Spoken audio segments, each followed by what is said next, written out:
ডাক নাম জয়ী। যদিও SFI এর JNU এর মধ্যে ছাড়া এখনও নির্বাচনে জয়লাভ করতে পারেননি তিনি দীপশিতা ধর, বামেদের অন্যতম আকর্ষণীয় তরুণ মুখ।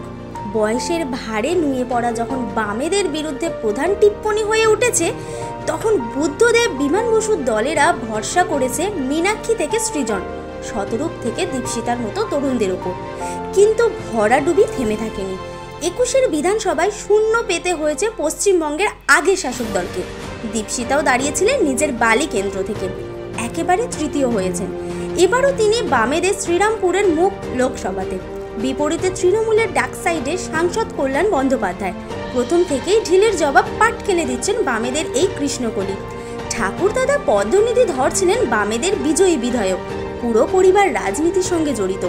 দীপশিতার মাও পঞ্চায়েতে জেলা পরিষদে প্রার্থী হয়েছিলেন বামেদের হয়ে, কিন্তু জিততে পারেনি। মায়ের প্রচারের জন্য দাঁত চিপে লড়াই করেছিলেন দীপশিতা। সম্ভবত তারই পুরস্কার হিসাবে পেয়েছেন লোকসভা ভোটের টিকিট। দীপশিতার মতে পদ্ম ফুল এবং জোড়া ফুলের বিরুদ্ধে আপনার ঘরে টোটকা বা ওষুধের কাজ করবে না, ভীষণ রকম অপারেশন দরকার। এই বলেই কর্মী সমর্থকদের তিনি উজ্জীবিত করছেন।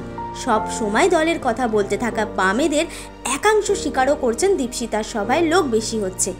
দীপশিতা সম্পর্কে আছেন মানে প্রেমে আছেন, কিন্তু প্রেমিকের নাম সামনে আনতে চান না, সেটা নাকি সেই মানুষটারই বারণ।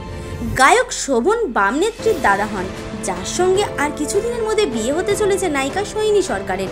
এর আগে শোভনের সঙ্গে সম্পর্ক ছিল গায়িকা ইমন চক্রবর্তীর। তিনি SFI এর প্রাক্তনীয় বটে। ইমন না সোহিনী, কাকে এগিয়ে রাখেন দীপশিতা?